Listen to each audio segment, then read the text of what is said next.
Have you ever had anything bring you to the point that you wasn't sure if you could get out of this? Somehow it's not the one thing, but it's everything. It's everything you went through all the years before, and to find out that the things are never going to stop coming at you, that finally brings you to the point that you say, you know what, I'm not sure I want to get up out of the bed in the morning if all I got to face is another fight. This is for those of you who are going through the fight. Those of you who are wondering, how can I keep going like this? Some of you have been through so much that you should have lost your mind. It's all right to fail as long as you fail forward. It's all right, but I need you to have heart, because there's some things you just can't get without perseverance. Don't think it's strange when things happen to you, because every man, every woman, every boy, every girl will go through a time where your faith will be tested. I know what it's like to barely hold on, to barely feel like you're breathing, to barely feel like you can come up for air. Look up. Look up and recognize that there is a way out. There is a path for you to take. And it's not an easy path. It takes courage and it's hard. But what is the other choice? What else can we do? Let the darkness completely consume us, be overtaken by temptation and vice? No. Do not accept that. You can triumph over these dark forces. You can become better. You can be better. You got more than you think. You can do more than you think. You can go further than you think. You can have more than you think. And stop blaming somebody else over what you don't have. It's time for you to know what you got in your hand. Stand up for your dreams. Stand up for what you want in your life. Decide that your life is so meaningful to you, that you love you and you love life so much that you're going to stand up for what you believe in, because you can fall for anything. And so by being committed to everything that I started, I finished it. It built a certain type of spirit. It built a certain type of mentality. And so now I couldn't quit even if I wanted to. I couldn't stop even if I wanted to. I had too much sweat equity in my life and everything that I was doing. When it gets tough, I'm gonna press my way. When I get tired, I'm gonna press my way. When it's not convenient, I'm gonna press my way. When my heart is broken, I'm gonna press my way. When I'm rejected, I'm gonna press my way. When I'm broke, I'm gonna press my way. When I'm despaired, I'm gonna press my way. You would just believe that your day coming, that the sacrifices you are making today, they gonna pay off. But if you do not believe, it ain't gonna happen. So I need you to work on your faith. I need you to wake up every day and say, today ain't today, but my day coming. And I will not give up until I get to that day. I will not stop. I will not give up. I will not give in until my day comes.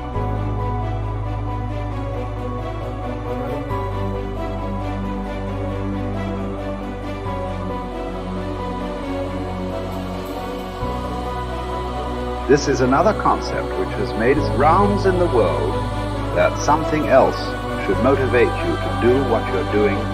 If what you are doing is significant enough, you don't need any other thing to motivate you. If what you are doing is truly significant to life, why do you need another motivation to make that happen? If you really understand and experience that what you are doing is truly important for every life around you, you don't need a motivation. Life just goes on.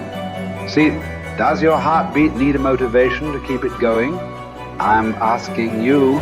All the life processes is not asking for any motivation, isn't it? Monsoon is coming. Any motivation? No, it's coming year after year. It's the natural process is going on. Simply like that. In you and me, life is on. What I'm telling you is, if you are doing something which is aligned with the fundamental life process of who you are, This can find a million expressions. It need not be just spiritual teaching. It can find a million expressions that what you are doing is aligned with your fundamental life process. Then you will not need anything to motivate you. Simply, as a part of life, it will just happen. How much you do simply depends on how much time you invested on upgrading yourself. The problem with the world right now is people are always trying to upgrade their activity. If you upgrade your activity without upgrading yourself, you are bound to break up somewhere. It's like you went on a Formula One track because you want to be on a fast track, and you went with your Maruti 800. Suppose you hit the right kind of speed. All the four wheels will go in four different directions. It won't hold up. If you want to be in that kind of speed and that kind of track, you must prepare the machine.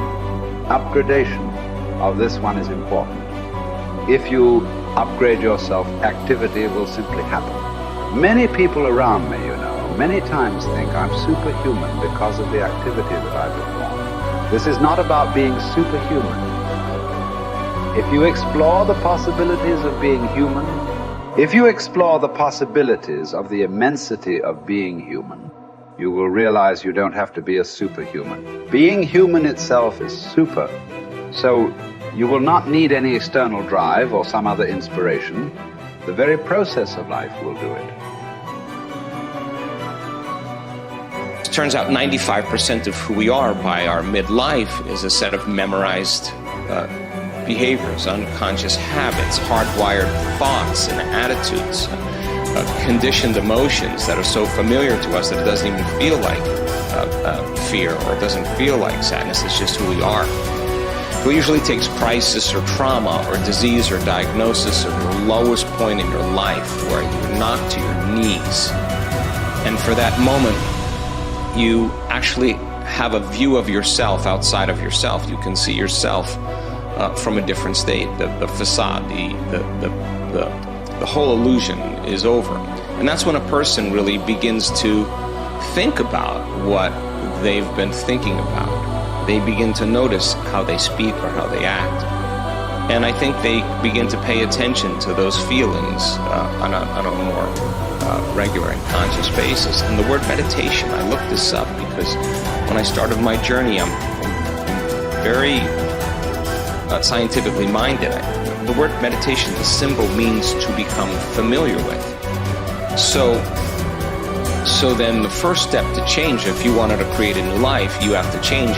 To change your personal reality, you have to change your personality. And the first step is consciousness or becoming aware. So the moment you become conscious of your unconscious thoughts, the moment you become aware of your automatic reflexive habits and your emotional reactions, the moment you can become so conscious of those unconscious states of mind and body that you don't go unconscious again, so familiar with those states. And how many times do we have to forget or go unconscious till we no longer forget or go unconscious and we stay conscious? That's lighting a match in a dark place. And most people, when they do meditation, they actually think, when those voices come up and when the chatter starts and those emotions start, they actually think that they're doing their meditation wrong. And I want them to know that they're actually doing it right, because you're coming up against those thoughts that slip by your awareness unnoticed or unchecked by many people. You all of a sudden catch how you speak. And people say, if I really want to be happy, let's think about this. I don't want to complain. I don't want to blame. I don't want to make excuses. I don't want to feel sorry for myself. I'm going to stop that. Now that's breaking a habit of being yourself. That takes a lot of energy and a lot of awareness. And our environment then, the circumstances, our environment are always available for us to think and feel equal to everything in our life, So the environment for many people, as we said earlier, controls the way they think and feel. So when they respond to their coworker, when they respond to the news, when they respond to the traffic in their life, that response causes them to return back to those unconscious programs. But sitting in a meditation and really sitting in the fire and believing that there's something on the other side of that thought, believing that there's something on the other side of some behavior or some emotion that makes us feel a certain way. That's stepping into the unknown, and it takes us disconnecting from the environment. That's what meditation is about. Playing music or hearing nothing, or closing your eyes and not eating, not smelling, not tasting, not feeling with your body. You're putting your body away and you're not letting it be the mind or the program. You're making it sit still. You're training the animal, right? And a person starts feeling emotional and they catch themselves starting to feel those emotions. Instead of letting that emotion drive certain thoughts or actions, that person settles the body down in the meditation and brings it back into the present moment, and that's a victory.